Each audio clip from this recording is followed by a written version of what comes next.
El día de hoy vamos a comenzar diciendo que nuestro Dios es un Dios santo. Nuestro Dios es un Dios santo, es decir que Él no peca y Él no tiene relación ¿con qué? Con el pecado. Nuestro Dios es un Dios santo, es un Dios completamente santo. Sin embargo, como muchos de nosotros nos habremos dado cuenta, leyendo la palabra y examinando nuestra propia vida, nosotros no somos santos. ¿Nosotros somos qué? Pecadores. Nosotros somos pecadores. Entonces, la santidad de Dios es hermosa, es bella, es gloriosa, pero para nosotros es ¿qué? Por así decirlo, contraproducente. Para nosotros, entre comillas, es mala. ¿En qué sentido? En que si nosotros como pecadores nos presentamos ante Dios, ¿qué es lo que nos pasa? Somos destruidos. Morimos porque Él es santo. Dios es santo, es todopoderoso. De hecho, vamos a buscar 2 de Samuel 6. 2 de Samuel 6.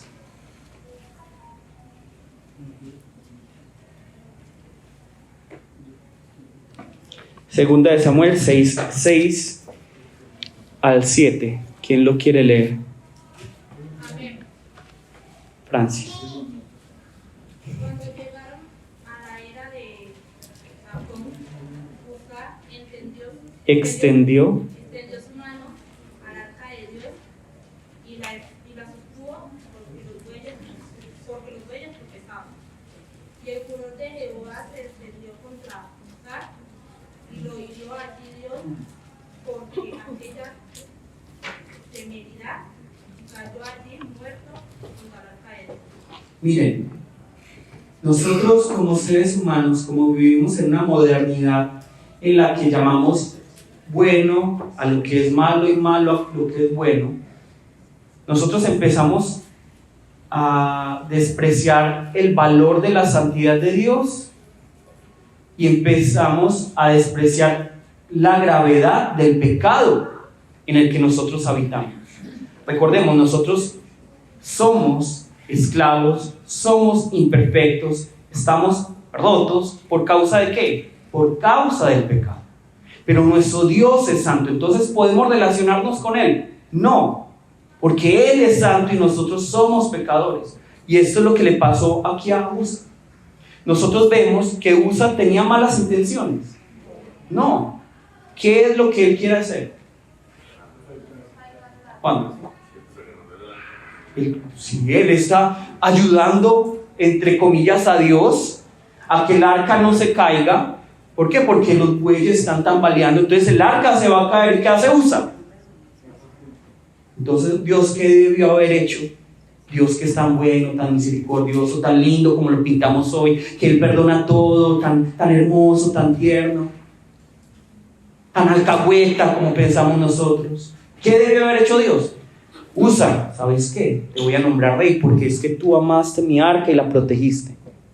No, ¿qué es lo que hace Dios? Dios es santo. Dios es santo y no tiene comunión con el pecado. Entonces, ¿qué pasa con Usa? Aquí nosotros de pronto no lo vemos, pero aquí casi que la palabra nos está diciendo, explotó. Así es la santidad de Dios. El que se acerca a Dios con pecado, explota, muere, es destruido. Este es nuestro Dios. No es el Dios en el que hoy creemos que es un Dios todo lindo, amémonos hermanos, todo está muy bien. No, es un Dios santo y justo, que detesta el pecado. Y como detesta el pecado, nosotros no podemos decir que, bueno, es que Él detesta tu pecado, pero no detesta al pecador. Eso es ilógico. Dios, si detesta el pecado, detesta al que está pecando. Y eso nos tiene que quedar muy claro. Dios detesta el pecado. Él no tiene relación con el pecado. No tiene ninguna relación con el pecado. Sin embargo, lo que nosotros vemos en la palabra de Dios es que a pesar de que Dios realmente detesta el pecado porque Él es santo, Él también es misericordioso. Entonces abre caminos, abre ventanas para que nosotros como humanidad podamos acercarnos a Él. Y eso es lo que nosotros vemos en el Antiguo Testamento, ya así en Levítico. Vamos a Levítico 1, que ya lo habíamos hablado antes, pero sé que hay muchas personas, entre comillas, nuevas, y es bueno recordar esto, porque hemos estado hablando acerca del pecado, entonces es necesario que hablemos de eso. Vamos a Levítico 1 y vamos a ir lentamente escudriñando lo que nos habla Levítico, que es un libro hermoso, complicado, pero hermoso. ¿Quién nos quiere leer entonces Levítico 1 al 3? Levítico 1 al 3. Llamó Jehová a Moisés y habló con él desde el tabernáculo de reunión, diciendo: habla a los hijos de Israel y diles: cuando alguno de entre vosotros ofrece ofrenda a Jehová, de ganado vacuno o ovejuno haréis vuestra ofrenda. Si su ofrenda fuere holocausto, vacuno, macho sin defecto lo ofrecerá. De su voluntad lo ofrecerá a la puerta del tabernáculo de reunión delante de Jehová. Amén. Amén. Entonces miren lo que se nos está presentando aquí. Aquí se nos está presentando el sacrificio que se presenta ante Dios por el pecado. Aquí se nos está presentando, Dios está diciendo: ustedes cuando pequen, ustedes van a presentarse a la puerta del tabernáculo de reunión y allí van a entregar su sacrificio. ¿Cómo va a ser el sacrificio? ¿Qué nos dice aquí la palabra? Nos va a decir, versículo 3: si su ofrenda fuere holocausto vacuno, ¿qué hará? Macho sin defecto lo ofrecerá. Esta es la primera condición. Segundo, ¿qué nos dice? ¿Qué nos dice? De su voluntad lo ofrecerá. Es decir, que digamos yo pequé, yo me porté muy mal en el colegio, entonces llega mi mamá, muy cagado, se me va ya para entregar una ofrenda por Señor. ¿Eso es con voluntad o no? No. Eso es obligado, no es de mi propia voluntad. Pero es muy importante lo que nos dice aquí, la palabra. Es un macho sin ¿qué? Sin defecto. Sin defecto. Y esto ya lo habíamos hablado la otra vez, pero esto, aunque nosotros pasamos derecho, está diciendo algo muy importante y muy difícil de cumplir. ¿Por qué? Porque ¿cuántos templos, cuántos lugares de reunión había en ese momento?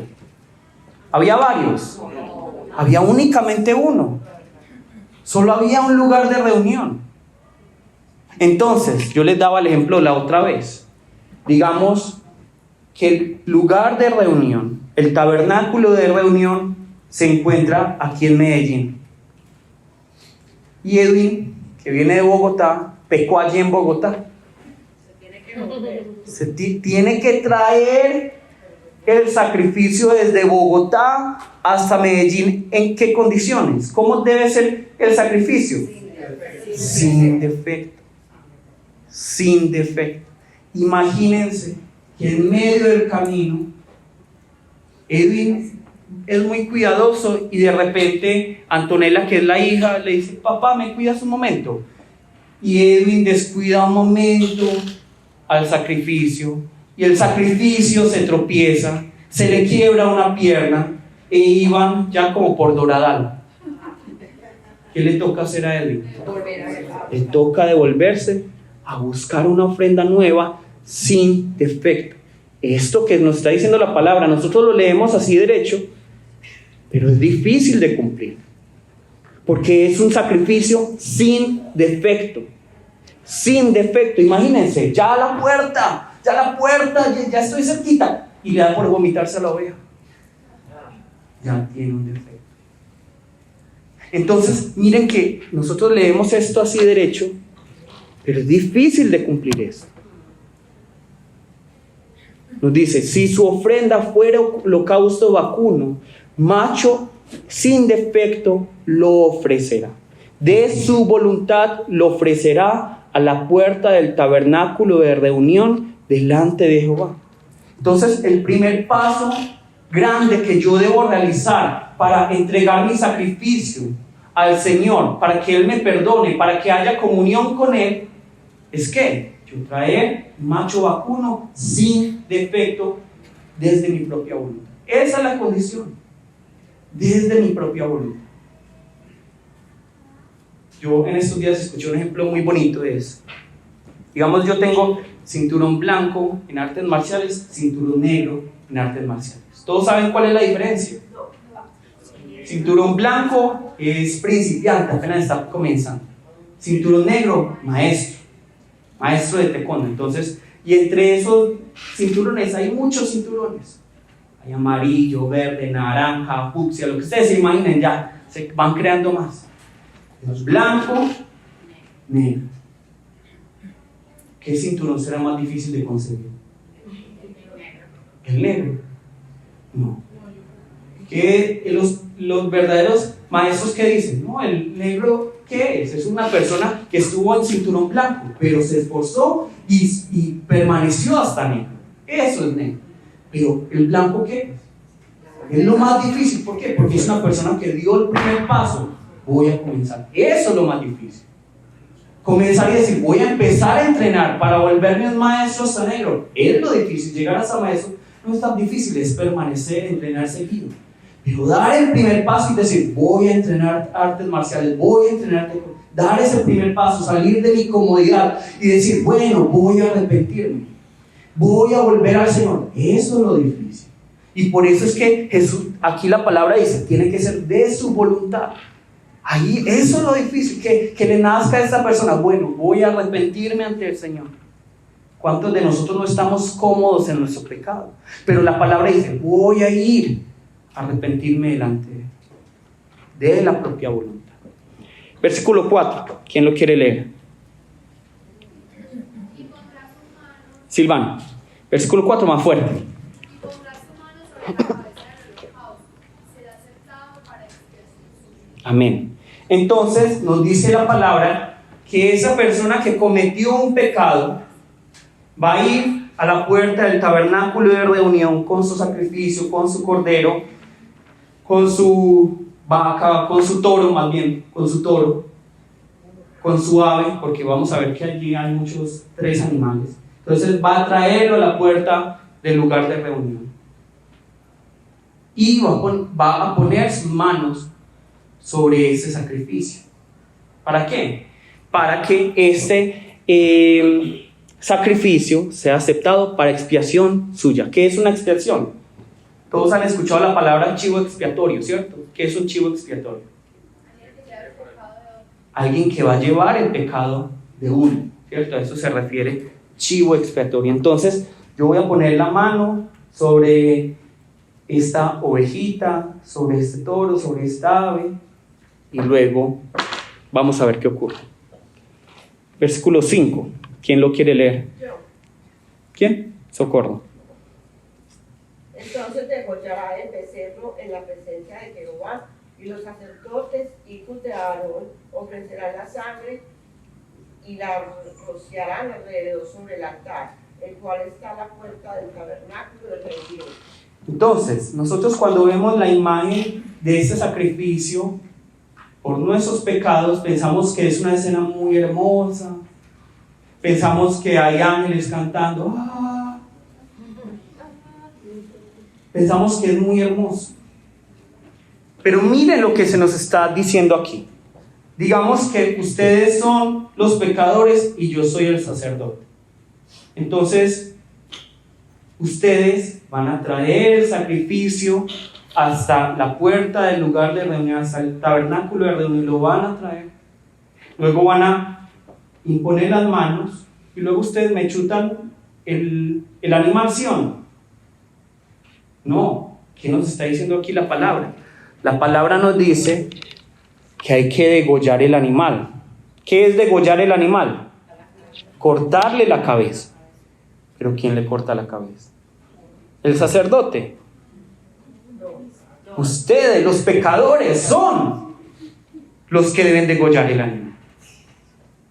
Ustedes se han puesto a pensar en lo que nos está diciendo el Levítico. Porque nosotros pensábamos que nosotros simplemente poníamos la mano y le chutábamos el animal al sacerdote para que él entregara la ofrenda. No. El que se encarga de degollar al animal, de cortarle el cuello al animal, ¿es quién? Uno. Cada uno de nosotros. Cada uno de nosotros es el que tiene que degollar. Imagínense que yo en el camino me encariñé y le puse Pepita al pobre animalito. Pepita. Y ya lo tengo que degollar. Y que lo mire a uno. Porque de hecho, dicen los que sacrifican animales, que los animales lo miran a uno y luego, chao. Hay que degollar. Y hasta ahí termina nuestra tarea, ¿cierto? Solo degollarlo, al menos ya hasta ahí. Vamos a ver qué nos dice el versículo 6. 6 al 9. ¿Alguien lo quiere leer? Marcela. Y desollará el holocausto y lo dividirá en piezas, y los hijos del sacerdote Aarón pondrán fuego sobre el altar, pondrán la leña sobre el fuego. Luego los sacerdotes hijos de Aarón acomodarán las piezas, la cabeza y la grosura de los intestinos sobre la leña que está sobre el fuego que habrá encima del altar, y lavará con agua los intestinos y las piernas, y el sacerdote hará arder todo sobre el altar. Holocausto es, ofrenda encendida de buen trato para Jehová. Amén. Ojalá fuera simplemente traer el animal. Ojalá fuera solo poner la mano. Ojalá fuera solo cortarle el cuello. ¿Pero qué nos está diciendo aquí la palabra? ¿Qué tiene que hacer más? Desollar. ¿Qué significa desollar? Quitarle la olla. Quitarle la piel. ¿Quién debe hacer eso? El sacerdote, ¿no? El pecador. El que trae el animal es quien tiene que quitarle la piel al animal. Y luego, ¿qué tiene que hacer? Dividirlo en pedazos. Porque miren que aquí el sujeto de esta frase no es el sacerdote, es el pecador. El pecador es el que se encarga de traer el animal, poner su mano sobre el animal, luego degollar el animal, quitarle la piel al animal, cortarlo en pedazos, y además nos dice aquí la palabra, se va a encargar en el versículo 9, y lavará con agua los intestinos y las piernas. ¿Quién lo hace todo? La persona que trajo el sacrificio. Yo sé que ustedes de pronto, bueno, sí, lo hicieron, pero imagínense, póngase en los zapatos o en las sandalias de esa persona que le toca degollar el animal, que le toca luego arrancarle la piel, cortarlo en pedazos y luego limpiarle los intestinos y las piernas. Porque el resto sí lo hace el sacerdote. Poner las piernas, prender el fuego, eso sí lo hace el sacerdote, lo fácil. Pero uno le toca cortar. Eso no es como las películas. Yo no sé cuántos de ustedes han realizado, digamos, carnicería y han matado animales para una marranada, digamos así. Nosotros, a mi papá un día le regalaron un pavo, casi no lo matamos. Algo le pusieron, ¿cómo es que es? Aguardiente, todo lo cogieron del cuello, y el cuello del pavo es muy delgado, y le pusieron así. Ahora imagínense, el sacrificio del cual se nos está hablando aquí primeramente no es una oveja, es un vacuno. ¿Qué es vacuno? Un toro. Es un toro. A mí toca cortarle el cuello. Eso no es como las películas. ¡Ya! No. Con un cuchillo. No. Eso es así. Y ahora quitar la piel de un animal no es tan fácil. Y cortarlo en pedazos no es tan fácil. De pronto un carnicero sí sabe. Pero aquí no se nos está hablando de personas que son profesionales en la carnicería. Son personas comunes como nosotros. De hecho, si nosotros vemos según la tradición, hasta los 12 años no se inculpa de pecado a los niños. Pero de 13 años en adelante, el niño de 13 años tiene que hacer todo esto. El niño de 13 años. Y no solo hombres, también mujeres. Entonces póngase en los zapatos. ¿Qué niño aquí tiene 13 años? Digamos que están atrás. Aquí no hay ningún niño, pero ¿quién tiene un hijo de 13 años? 13, 14 años. Imagino.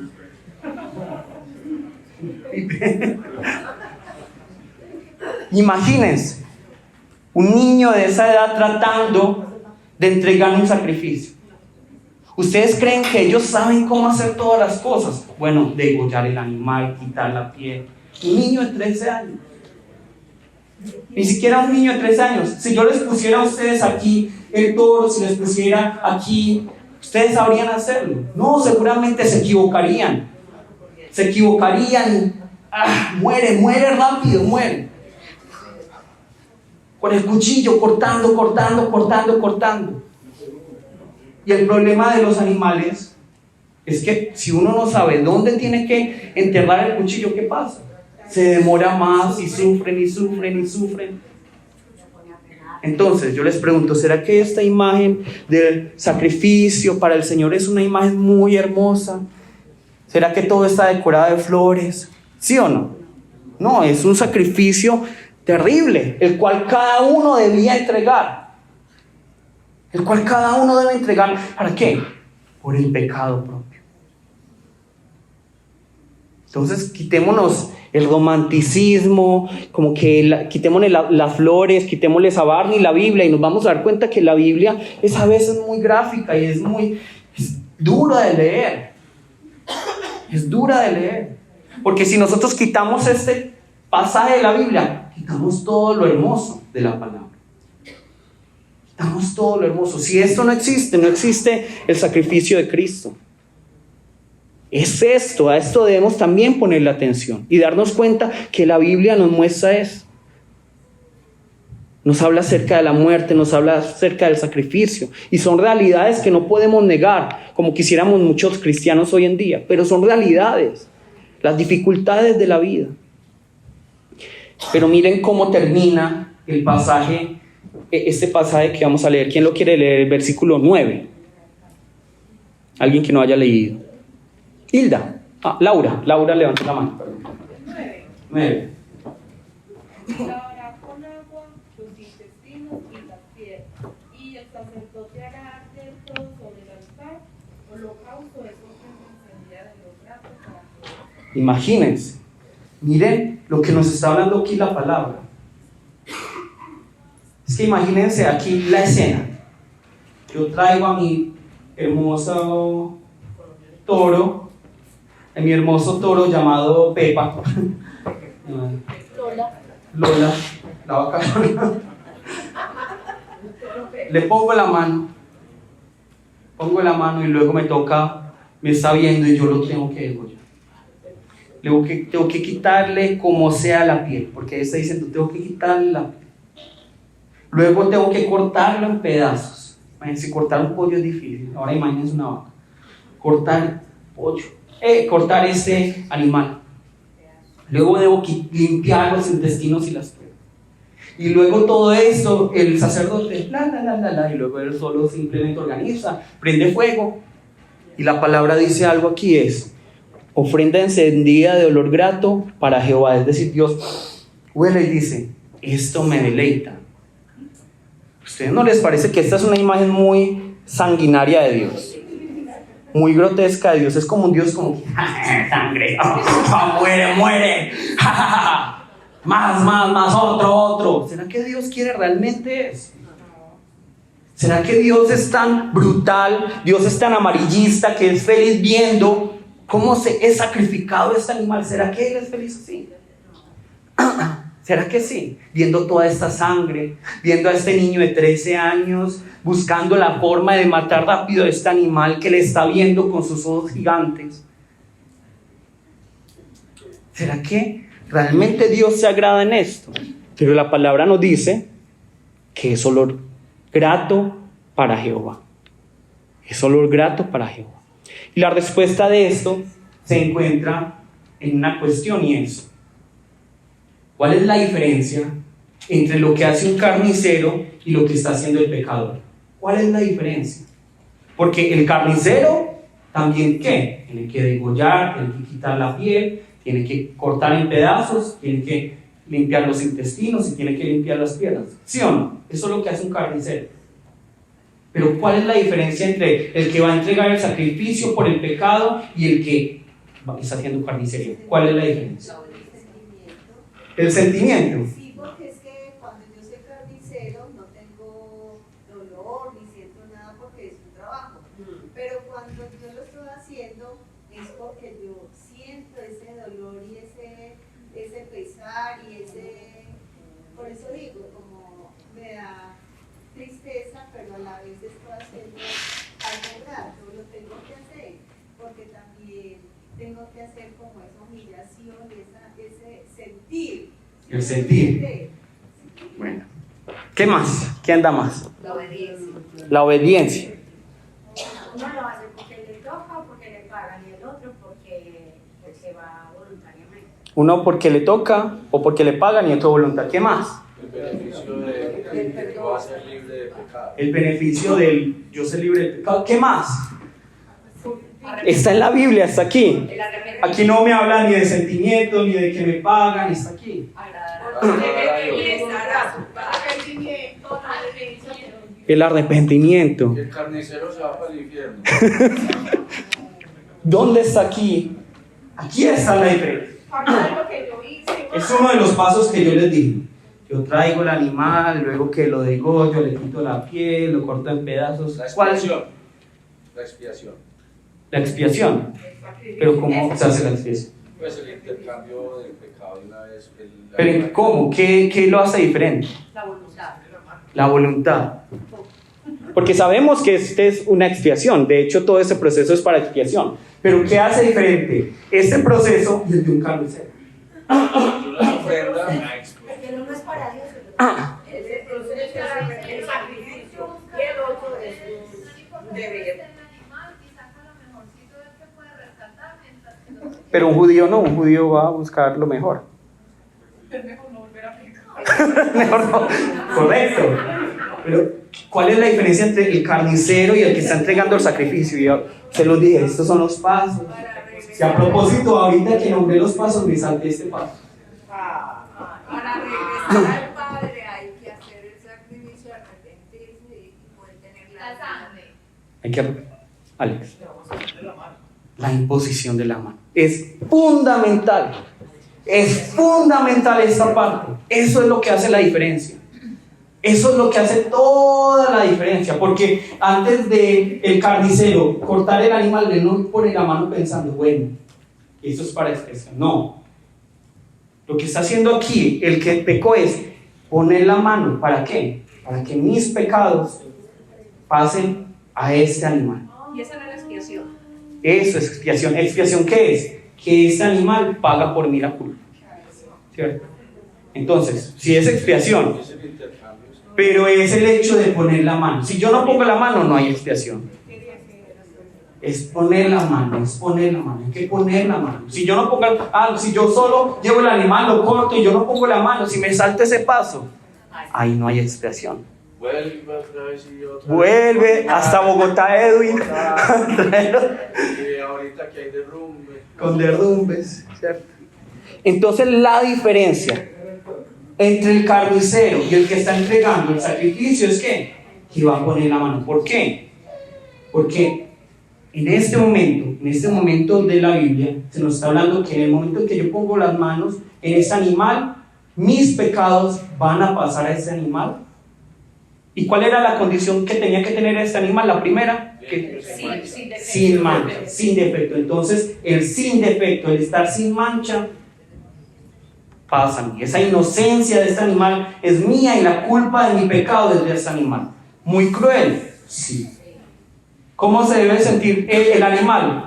¿Acaso es mi culpa? Sí. Pero Dios está diciendo eso, ¿para qué? Para que no mueras, tiene que hacerlo. Y lo está diciendo al hombre, para que no mueras. Porque tú sí tienes espíritu, porque tú tienes una vida eterna. Entonces pasa mi culpa, pasa, digámoslo así, ese estar sin defecto, esa inocencia, pasa. ¿Por qué? Porque si nosotros no hacemos esto, ¿quién es el que se merece ser degollado, desollado, cortado en pedazos? ¿Quién? Nosotros. Yo les dije, Dios es un Dios santo. Si nosotros nos presentamos ante Dios sin un sacrificio, digamos, Llega alguno de ustedes, Dios, te amo mucho, y no tenemos sacrificio. Dios, te amo mucho. Dios va a decir, sí, tú me amas mucho. Ven, acércate otro poquito más. Saca el cuchillo, degolla, corta la piel, corta en pedazos. Ese es Dios. No nos gusta esa imagen del Dios, ¿cierto? Porque queremos el Dios Barney, el Dios lindo, el que es todo hermoso. No, la palabra nos habla de un Dios que detesta el pecado, que odia el pecado. Pero por eso Dios dice, rápido, acérquense al lugar de reunión, traigan su sacrificio, impongan la mano y luego degollen. Quiten la piel, corten en pedazos, limpien los intestinos. ¿Para qué? Para que ustedes no tengan pecado temporalmente. Porque eso es temporal, esto no es eterno. Tienen que hacerlo. Año tras año, pecado tras pecado, deben hacer esto. Imagínense todo lo que deben de hacer. A esto se refiere el libro de Levítico. Este sacrificio. Y si nosotros no entendemos esto, si nosotros quitamos esta página, si nosotros no reconocemos la santidad de Dios, ¿y por qué nos pide ese sacrificio? No vamos a reconocer el valor de Cristo. ¿Por qué? Porque en este caso no es el pecador el que entrega el sacrificio, sino que es Dios mismo quien entrega el sacrificio. ¿Obligadamente? No, como Él lo manda, voluntariamente. Desde su amor, desde su misericordia, desde su justicia, Él dice, yo voy a entregar el Cordero sin mancha. ¿Quién es el Cordero sin mancha? Jesucristo. Vamos a buscar 1 Pedro 1:19. 1 Pedro 1:19.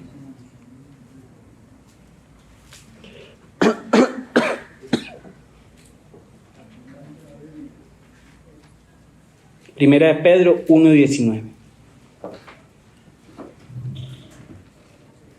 ¿Quién lo quiere leer?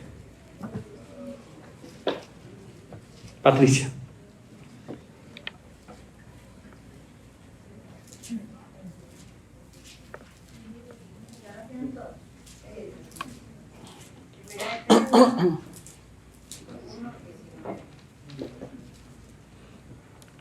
Sino con la sangre preciosa de Cristo, como de un cordero sin mancha y sin contaminación. Amén. Entonces Cristo es el Cordero que Dios ha traído como sacrificio, no por sus pecados, porque ya vimos que Él es santo, que Él no peca, que Él no tiene relación con el pecado. Pero Dios, ¿qué es lo que hace? Él voluntariamente entrega al Cordero. ¿Para qué? Para que todos nuestros pecados sean transferidos a Él. Para que todos nuestros pecados sean llevados a Él y su justicia y su misericordia y su amor y todo lo que hay en Él venga a nosotros. Es un intercambio. Todo lo malo pasa a Él y todo lo bueno, todos los tesoros, todas las bendiciones vienen a nosotros a través de Cristo. Es un intercambio. Cuando nosotros imponemos las manos sobre Cristo, hay un intercambio. Y luego, ¿qué hace Dios? Dios simplemente entrega a su Hijo como sacrificio. ¿Dónde? En la cruz del Calvario. Si nosotros viéramos lo científico, si nosotros viéramos lo horrible que era la crucifixión, entenderíamos lo que está ocurriendo. La crucifixión no era un castigo que se le realizaba a cualquiera. Era un castigo vergonzoso. Entonces, si digamos alguno de ustedes era crucificado, toda su familia prefería cambiar su nombre para que no lo relacionaran con ustedes. Porque la cruz era un símbolo de vergüenza. Un total símbolo de vergüenza. Cuando alguien escuchaba la palabra cruz, escupía. ¿Cómo así que cruz? Y ese era el propósito de los judíos. Crucifíquenlo, crucifíquenlo, crucifíquenlo. ¿Por qué? Para que la gente se olvidara de Jesucristo. Ah, mira, yo conocí a un maestro, era muy bueno, sanó enfermos, sanó leprosos. ¿Sí? ¿Y qué pasó con él? Fue crucificado. ¿Cómo así? Decían ellos. pero el tiro se le salió por la culata. ¿Por qué? Porque este era desde el primer momento la voluntad de Dios. ¿Quién de ustedes dirá que Cristo es maldito? Ninguno. Pero la palabra nos dice muy claramente que Dios hizo maldito a Jesús al cargar nuestras maldiciones. Dios hizo que nuestros pecados estuvieran sobre sus hombros. Y es por eso que Él dice, Señor, Señor, ¿por qué me has abandonado? Él sintió el tener el pecado, como Dios es santo. Como Dios es santo. Señor, Padre, ¿dónde estás? ¿Por qué me has abandonado? ¿Será que Jesús dudó? No, Jesús en este momento sintió la carga del pecado de nosotros. El estar esclavo, el ser imperfecto, el estar roto, todo lo que nosotros sentimos. Él en ese momento sintió la carga de nuestro día a día. Lo que vivimos día a día con nuestra familia, con nuestros amigos, en nuestro trabajo. Y cuando nos vemos al espejo, Él lo sintió todo allí. Lo vivió en carne propia. Y allí falleció. Como un sacrificio por nosotros. Por nuestros pecados. Un sacrificio entregado ¿por quién? Por Dios mismo. Voluntariamente. No obligadamente. Entonces, la pregunta es, yo les dije que nosotros para entregar el animal hay que imponer las manos. ¿Cómo nosotros hacemos para imponer las manos en Jesús, el Cordero de Dios? ¿Cómo? Si nosotros ya no lo vemos, ¿cómo toco yo a Jesús? O aquí. A ver, ¿dónde está Jesús? ¿Cómo es el imponer de manos nuestras? ¿A través de qué? A través de la fe.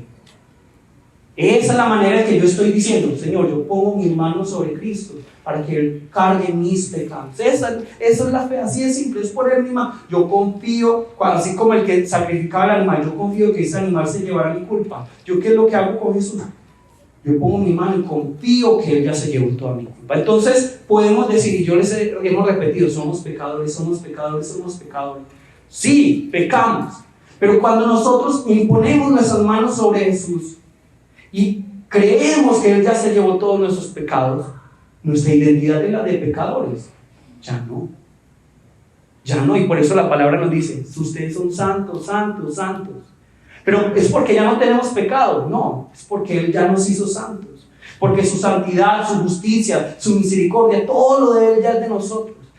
Todo lo de Cristo ya es nuestro. A eso se refiere, hay un intercambio, así como con el Cordero.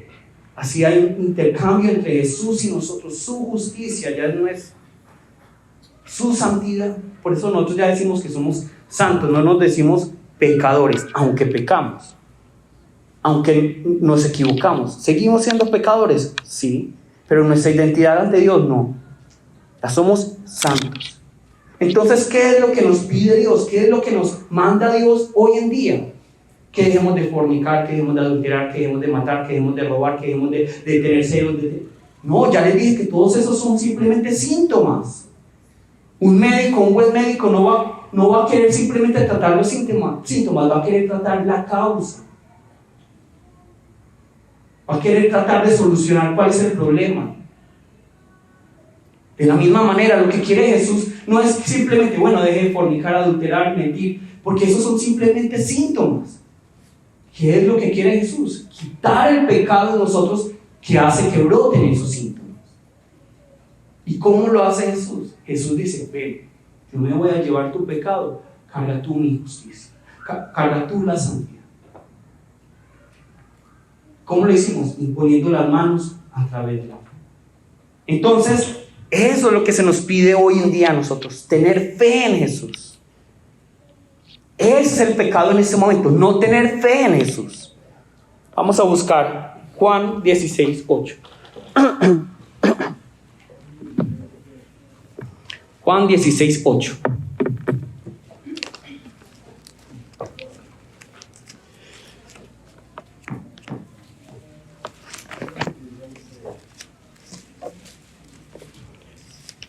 Lo lee Edwin, por favor, que lo hemos llamado tanto, pero no. 8 al 11. Juan Cuando Él venga, demostrará a los del mundo que están equivocados en cuanto a quién es el pecador, en cuanto a quien recibe la aprobación de Dios en el juicio. Demostrará que los que no creen en mí son pecadores. Demostrará que yo recibo la aprobación de Dios porque yo voy al Padre. Y entonces ustedes ya no me verán. En cuanto a quién será juzgado, porque el que manda en este mundo ya ha sido condenado. Amén. Entonces miren aquí lo que nos dice el versículo 8 y el versículo 9. Y cuando Él venga, ¿quién? El Espíritu Santo convencerá al mundo de pecado, de justicia y de juicio. De pecado por cuanto no creen en mí. Porque no creyeron ustedes en mí, son pecadores. En ese momento, ¿qué define Dios como pecado? El que no cree en Jesús. Eso es el pecado. Yo me porto muy bien, yo soy muy buen padre, yo soy muy buen hijo, yo soy muy bueno en el trabajo, pero yo no creo en Jesús. ¿Para Dios qué soy? Pecador. ¿Y qué merezco yo? Ser degollado, desollado, cortado en pedazos, ser puesto en el Gehenna, en el infierno, en el fuego. Pero si yo creo en Jesús, solo creo en Jesús, no es, bueno, yo voy a hacer estos ritos, no, solo tengo que creer en Jesús, confiar que en Jesús está, ya fueron traspasados todos mis pecados. Entonces, ¿yo ya qué? Soy santo, ya tengo su justicia, ya estoy bien con Dios, ya puedo acercarme al Dios santo, pero antes no. Entonces, si el pecado para Dios es no creer en Jesús, cuando hablamos vamos a buscar Hebreos 10:26. Hebreos 10:26.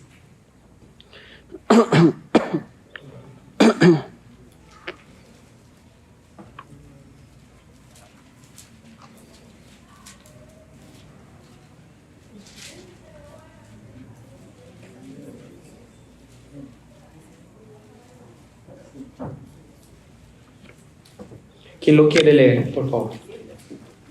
Hilda. Muy bien.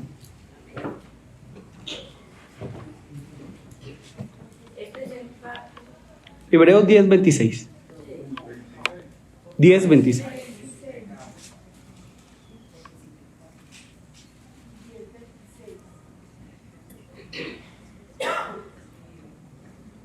Porque si pecaremos voluntariamente desde la... Después, tranquilo, no hay problema.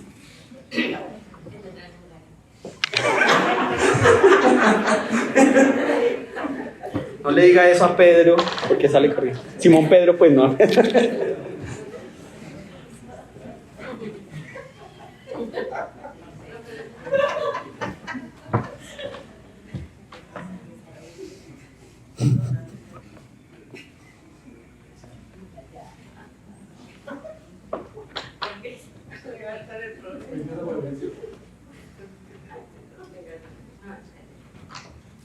Porque si pecamos voluntariamente después de haber recibido el conocimiento de la verdad, ya no queda más sacrificio por los pecados.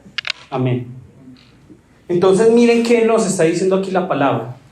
Seguramente, si yo le pregunto a alguno de ustedes si ha mentido, si ha tenido celos, envidias, iras durante la semana que pasó, seguramente todos van a levantar la mano.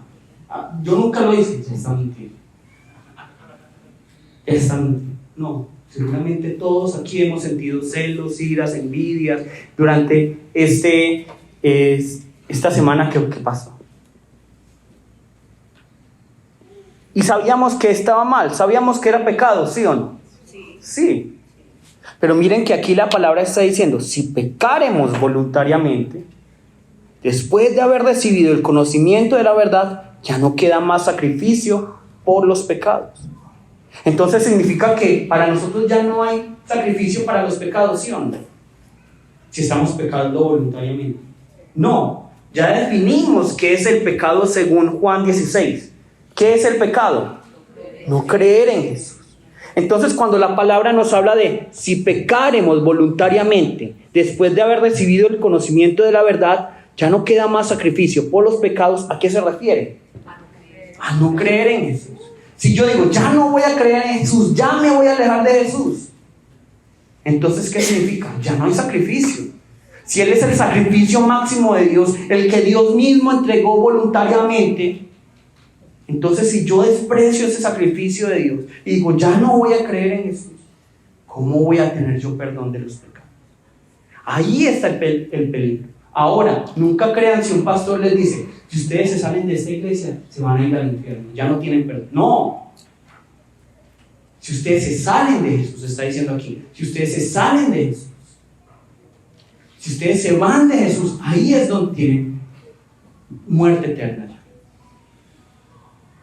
Y ahí hay como, digamos, algunos dicen que se pierde, otros dicen que no se pierde la salvación. Hay muchos pasajes que nos hablan de que no se pierde la salvación. Y hay otros pasajes que sí nos dicen como, ¿será que la salvación sí se pierde? Como este. Como este. Algunos dicen, no, es que el que dejó a Jesús es que nunca estuvo en Jesús, dicen algunos. Y está bien, el que quiera creer esto o aquello, no hay ningún problema. Lo importante es que si usted cree que se pierde la salvación, hágalo para adorar al Señor, creyendo que Él es poderoso para salvarlo. Y si usted no cree que se pierde la salvación, hágalo en agradecimiento, en adoración. Pero lo que nos habla el libro de Hebreos, según el contexto, es que algunas personas estaban dejando el evangelio para dejar a Jesús y volver al judaísmo. Ese es el contexto. Si yo niego ese contexto y digo, no, aquí nos está hablando de otra cosa. No, aquí Hebreos, y yo ya se los he dicho muchas veces, el libro de Hebreos es una amenaza. Es un libro amenazando. Es que lean todo Hebreos como si fuera una amenaza. Y aquí dice Hebreos, si ustedes ignoran, si ustedes creen que por la ley de los ángeles van a morir, si ustedes ignoran a Dios, peor. Si ustedes vuelven al mundo, cuando estaban en la ley y eran destruidos, ahora imagínense cuando vuelvan al mundo si Dios entregó a su Hijo. Eso es Hebreos. Hebreos no es un libro bonito. Es un libro amenazando. Y miren lo que nos dice aquí. Porque si pecaremos voluntariamente, si ustedes se alejan de Jesús, ya no hay sacrificio. Entonces, ¿qué está diciendo? Quédense, permanezcan, está diciendo aquí la palabra. Entonces, la cuestión de que si se pierde o no se pierde, ya es algo personal. Pero lo que nos está diciendo aquí la palabra es, ¿qué es el pecado voluntario? Es no creer en Jesús. Es decir, Jesús, me voy, chao. Ya no voy a creer en ti. Y es el peor pecado que uno puede cometer. El peor pecado ya no es, bueno, no es como la fornicación, el adulterio, que el Señor todo lo perdona.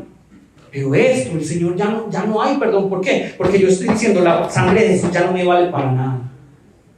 Cuando en 1 Juan se nos habla del pecado de muerte, ¿a qué se refiere? A dejar a Jesús. Si yo dejo a Jesús, estoy muerto, ya no hay esperanza para mí. Incluso Juan dice, Juan el discípulo del amor dice, no oren por esa persona. ¿Por qué? Porque ya no hay solución para él. El que deja a Jesús. Entonces la invitación de la palabra es que reconozcan lo que Levítico nos ha dicho. El gran sacrificio que se tenía que entregar, sí. Pero el mayor sacrificio que entregó Dios por nuestros pecados. Ahora, ¿qué debemos hacer? Presentarnos ante Él en adoración, en agradecimiento.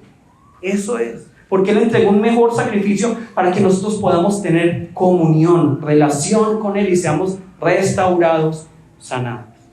Eso es la salvación. A eso se refiere la salvación. Amén. Vamos a continuar hablando acerca de la salvación. Y es un tema muy importante. Ya pasamos por el momento duro, que es el pecado, sí, muy duro. Pero ahora la salvación. Ahora, porque hablemos de la salvación, no significa que es un tema más alegre, sino que antes más bien, ¿cómo nos dice Pablo que debemos cuidar nuestra salvación? ¿Cómo nos dice la palabra?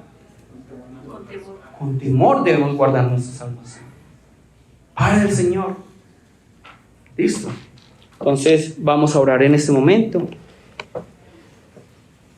Vamos a orar en este momento y hoy vamos a dar gracias por el gran sacrificio que el Señor entregó por cada uno de nosotros.